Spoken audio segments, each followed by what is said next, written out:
wearing our badges. She very kindly gave me a Welsh badge, actually. I feel very honoured, and I'm actually wearing it today.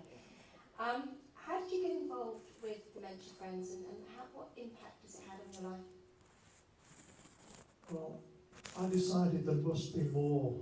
Where's all this information? So, social media straight away, and Google. And then I started finding all these groups, mainly were on Facebook, to be honest, and there was networks on Twitter. So I got my 16-year-old to teach me how to do Twitter. Facebook was quite easy.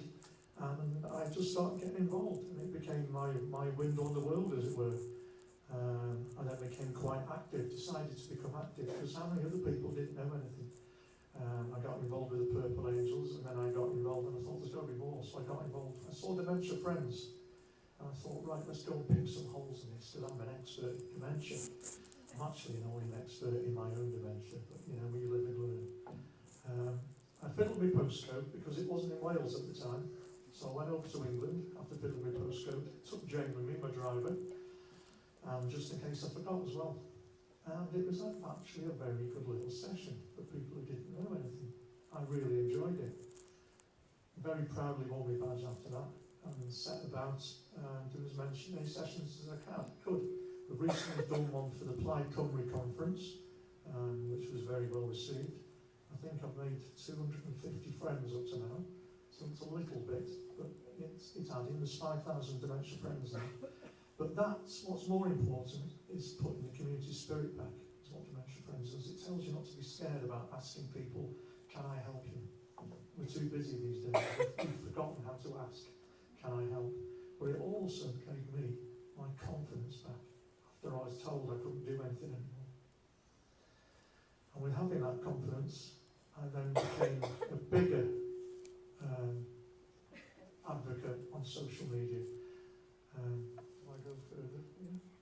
Yeah, I was going to ask you about Dementia Action Alliance, Dementia Alliance International, so Dementia Mentors, in between my cough. Can you tell us a little bit more about both of those organisations, Chris?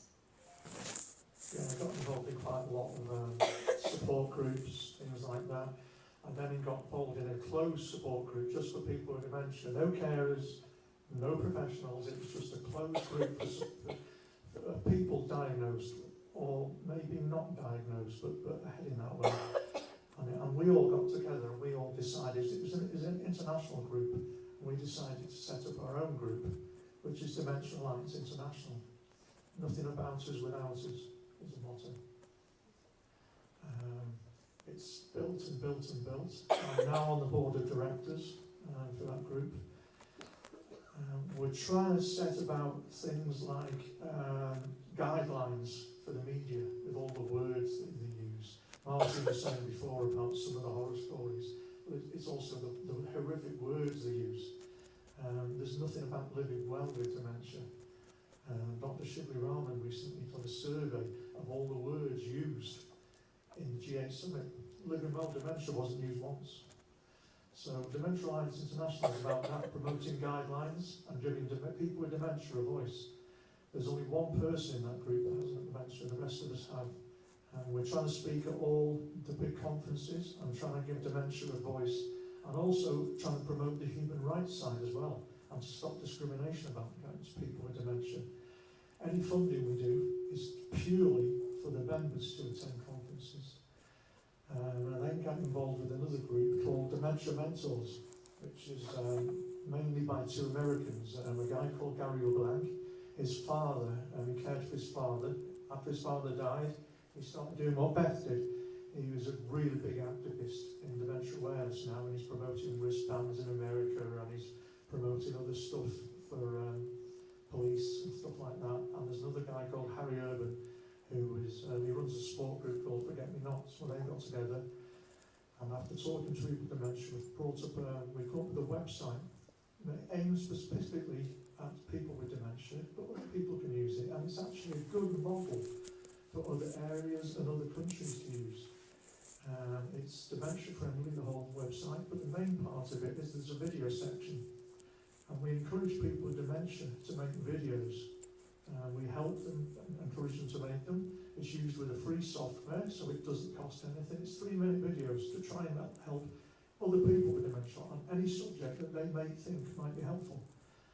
Last week, that page, just that video page, had 12,000 hits, and the video section hasn't been running long. From there, we started doing peer support. You can fill in a form, and you can be matched up with someone of a similar age with a similar illness, and you can talk one-to-one and discuss stuff. From there, we've led to online virtual CAFs. We started off with one, we're now doing 3 in different time zones. We're talking about doing maybe another one for carers or families of people who are diagnosed, and maybe another one in another time zone. Peer support is what people with dementia value the most, talking to other people, and it's been really worthwhile.